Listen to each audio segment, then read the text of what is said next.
오늘의 정치권 관심 뉴스를 짚어보는 나이트 포커스. 오늘은 김용남, 박원석 전직 의원 두 분과 함께하겠습니다. 어서 오십시오. 안녕하십니까? 네, 안녕하십니까.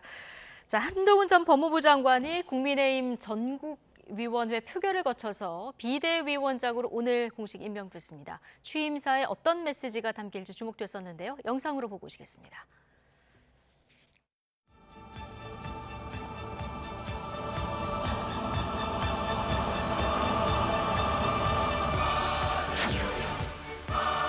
중대 범죄가 법에 따라 처벌받는 걸 막는 게 지상 목표인 다수당이 더욱 폭주하면서 이 나라의 현재와 미래를 망치는 것을 막아야 합니다. 저는 지역구에 출마하지 않겠습니다. 미래로도 출마하지 않겠습니다. 승리를 위해서 뭐든 다 하겠지만 제가 그 승리의 과실을 가져가지는 않겠습니다. 위원장님, 좀 지나가겠습니다. 아니 이러시면 안 되고요.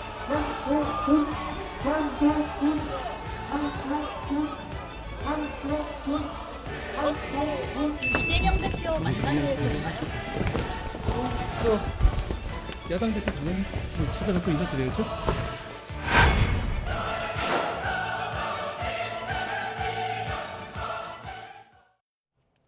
네. 자, 한동훈 비대위원장이 오늘부터 된 거죠. 자, 오늘 취임사 주요 발언들 듣고 오셨는데, 자, 오늘 전국위에서 한동훈 비대위원장 임명안이 통과됐는데 찬성률이 96.4%더라고요. 오늘 취임사 전반적으로 다 들으셨을 텐데 어떤 부분이 가장 눈에 띄셨습니까? 역시 가장 임팩트가 있던 부분은 22대 총선에 출마하지 않겠다는 것. 그러니까 지역구든 비례대표든 네. 출마하지 않겠다는 것이죠. 그러니까 국회의원으로서 입성하는 걸 스스로 포기하겠다는 게 가장 임팩트가 있었던 부분이고요. 예. 그래서 아마 국민의힘 현역 국회의원 교체율이 매우 올라가지 않을까 그 말을 듣고 저는 그런 생각이 들었습니다. 네.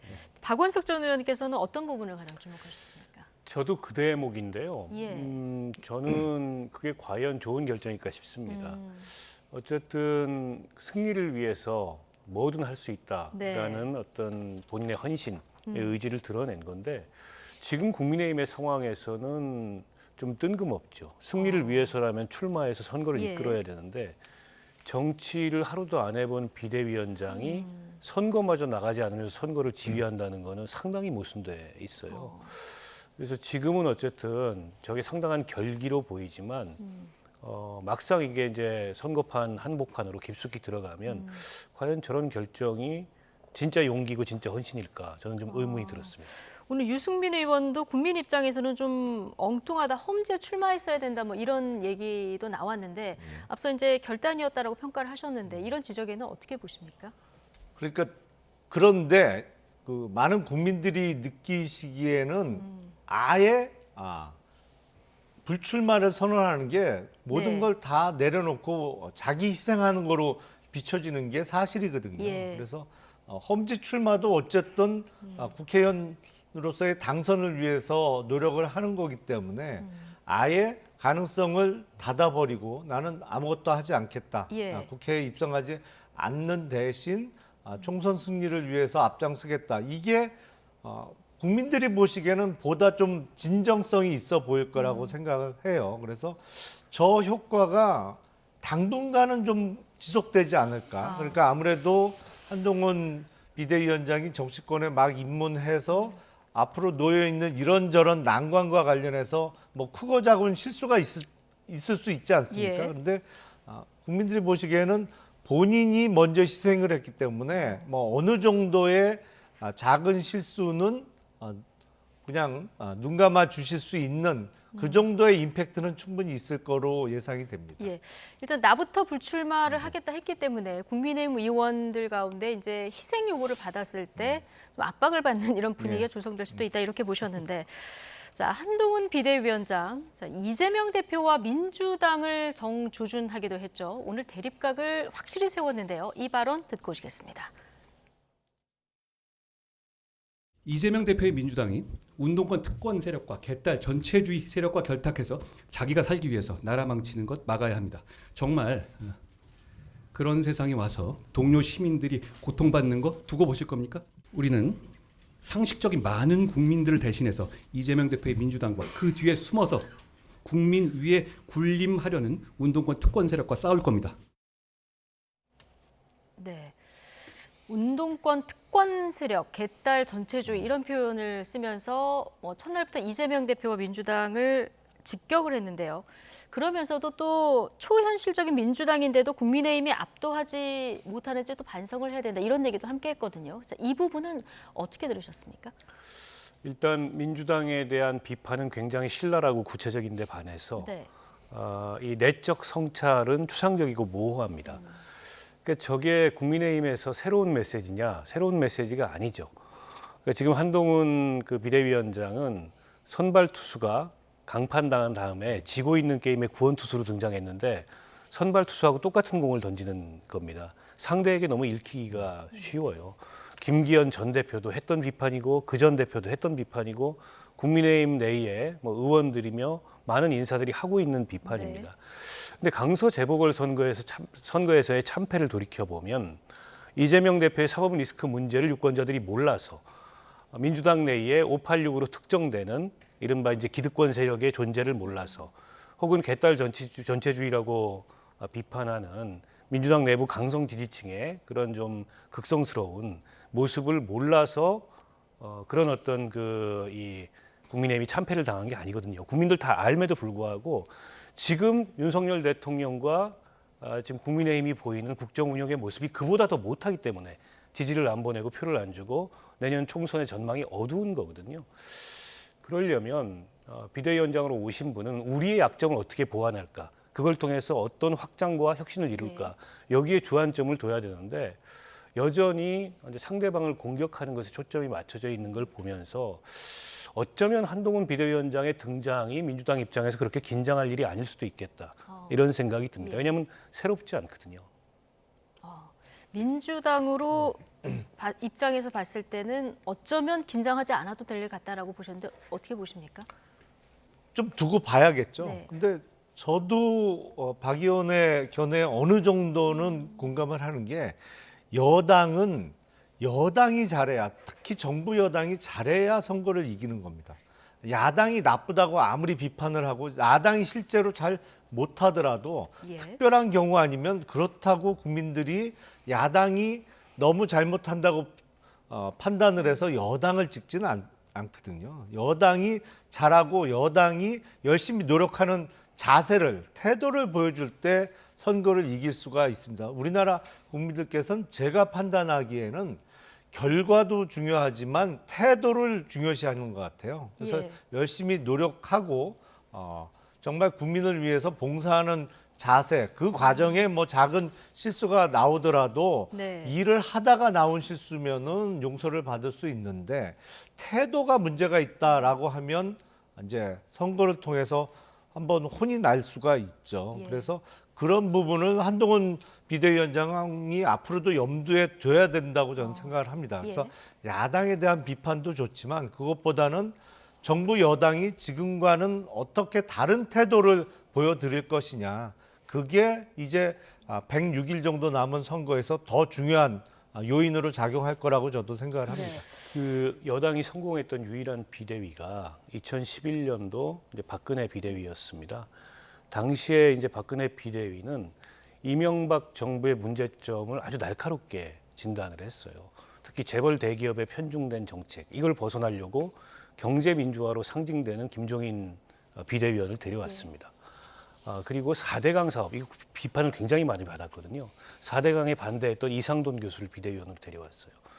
그리고 고령층에 편중돼 있는 이 지지층의 한계를 극복하기 위해서 26살에 이준석 비대위원을 데려왔고 수구 반공, 이념 보수, 이 색깔을 지우기 위해서 이를테면 야당의 정책을 과감하게 도입하는 복지국가와 같은 이런 좌클릭을 했단 말이에요.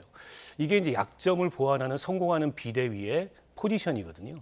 근데 그게 아니라 한동훈 비대위원장은 지금 윤석열 정부의 약점인 윤석열 대통령의 그런 국정 운영 방식, 특히 김건희 여사의 이런 어떤 특검 문제, 이런 문제에 대해서 오늘 제대로 된 답을 내놓지 못했고 수직적 당정 관계 이런 거는 사실 없다. 뭐 이런 식의 인식을 드러냈어요. 그래서 어떻게 보면 한동훈 비대위원장은 지금 여당이 처해 있는 약점을 보완하는 비대위라기보다 대통령의 뜻을 충실히 이행하는 그런 비대위가 아닐까 저는 그런 느낌이 들었습니다. 예.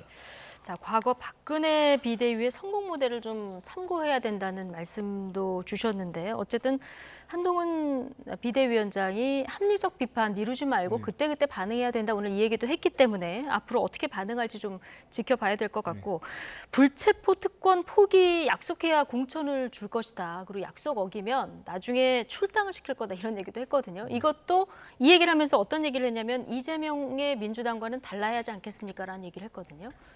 사실 불체포 특권은 우리 헌법에 들어와 있죠. 그래서 그 권리의 성격상 법률적으로 사전적인 포기라는 것은 불가능합니다. 다만 사실상 포기하는 방법은 있어요. 네. 그러니까 본인에 대해서 구속영장이 청구되면 회기 중에 그 체포동의안 표결을 안 하고 이 지금 열리고 있는 회기가 끝나면 내가 자진 출석하겠다 이런 방식으로 사실상 포기할 수는 있거든요. 그래서 아마 그걸 염두에 두고 하는 얘기 같습니다. 그래서 제가 보기엔 만약 언제가 될지는 모르겠습니다만 우리나라 헌법을 개정할 기회가 있다고 하면 국회의원의 불체포 특권은 이제 없애도 되지 않을까. 이게 국가의 형사사법권을 이용해서 정치 탄압의 수단으로 사용할 가능성 때문에 우리 헌법에 들어왔던 것인데 지금 우리나라 사법제도나 국가 시스템이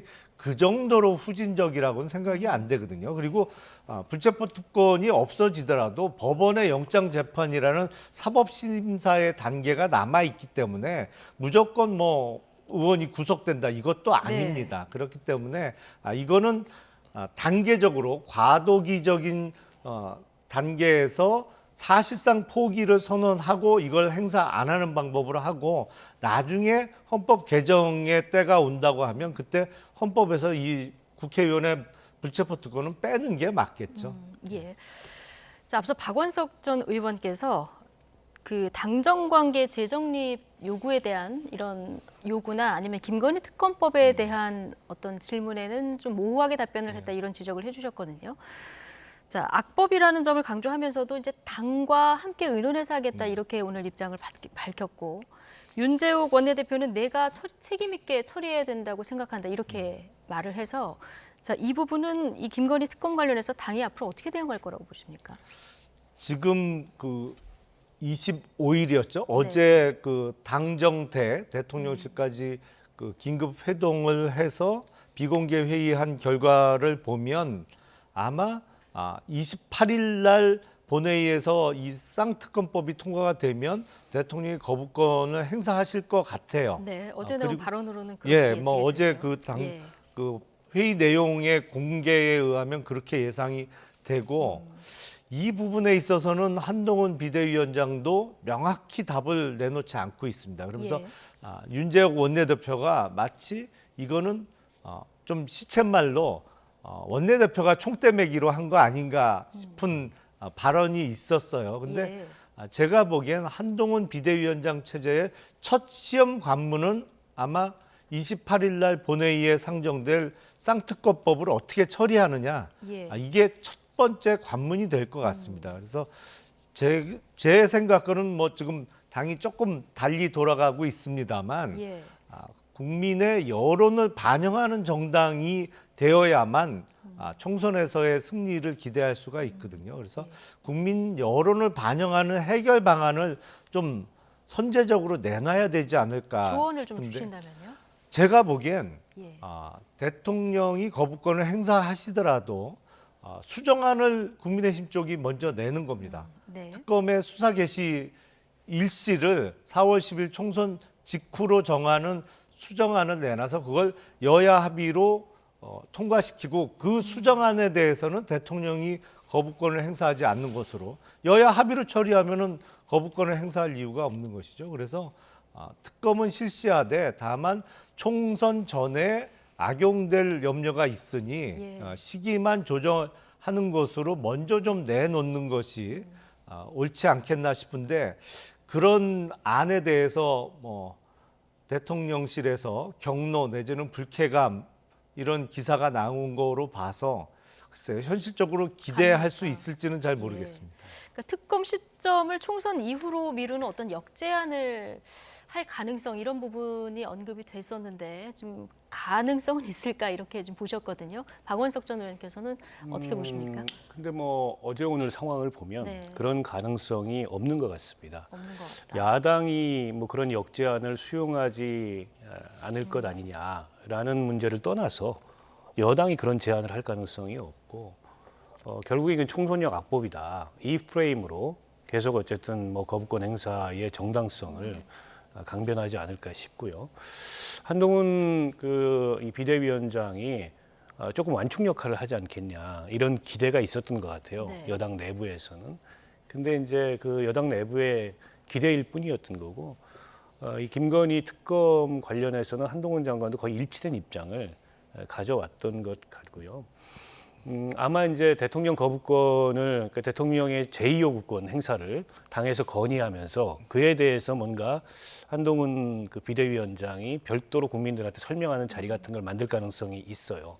그래서 조목조목 이게 왜 악법인지 이런 걸 설명할 가능성이 있는데 근데 국민들이 그걸 모르는 게 아니거든요. 그럼에도 불구하고 지금 민심은 어쨌든 이게 성역화돼 있는 김건희 여사의 일종의 이제 의혹이죠. 네. 이 문제에서 뭔가 분명한 정리를 하고 넘어가야 된다라는 여론이 굉장히 강한데 그런 민심이나 여론을 외면하고 있는 거고 그 명품백 그 받는 장면에 대해서도 대통령실은 지금까지 아무런 입장을 밝히지 않고 있고 한동훈 비대위원장도 그에 대해서는 이게 이제 함정 취재 아니냐 그 의도만을 비난하고 있지 그 행위의 어쨌든 문제점에 대해서는 별다른 문제의식을 안 예. 갖고 있거든요.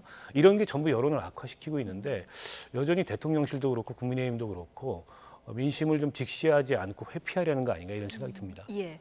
28일에 이제 김건희 특검법 본회의에 자동 상정이 되는데 이후 이제 국민의힘 비대위의 대응을 좀 지켜봐야 될 것 같고요. 자, 내일이죠. 이준석 전 대표 탈당을 예고한 상황인데 자, 이준석 전 대표를 포용할지 이 부분도 관심이라 오늘 질문이 앞부분에 나왔습니다. 오늘 한동훈 비대위원장이 뭐라고 답변을 했냐면 다양한 생각 가진 사람과 진영 상관없이 만나서 경청을 하지만 지금 단계에서 어떤 특정 분을 전제로 어떤 계획을 갖고 있지는 않다. 이 정도로 답을 했거든요. 어떤 그러니까 의중을 갖고 있는 것 같습니까? 해석하면 일단 당분간은 만날 일이 없다는 얘기죠. 거기서 특정인은 이준석 전 대표를 가리키는 네. 건 뭐 분명해 보이고요. 그리고 시기적으로도 오늘 비대위원장으로 취임했고 내일 이준석 전 대표의 탈당이 예고되어 있는 상황이기 때문에 비대위원장으로 취임하자마자 가장 처음에 만나는 사람이 이준석 전 대표가 되는 상황도 한동훈 비대위원장으로서는 부담스러울 거예요. 네. 그러니까 일단은 빈손이 될 가능성도 있고요. 예, 예. 당분간은 만날 계획이 없는 것으로 보이고 글쎄 뭐 내일 탈당하고 어떠한 계획을 내일 기자회견을 하면서 이준석 전 대표가 밝히겠습니다만 이제 100여일 조금 더 남은 총선 과정에서 네. 모든 가능성은 다 열려 있는 것이 아닌가. 이준석 신당의 창당부터 예. 그게 소위 얘기하는 제3지대를 형성하는 쪽에 한 축이 될 수도 있을 거고 아니면 예. 일단 창당을 했다가도 다시 국민의힘과 합치는 경우도 있을 수 있을 것이고요. 예. 지금은 모든 가능성이 열려 있고 아무도 모른다 그 결말은 그런 생각이 듭니다. 예.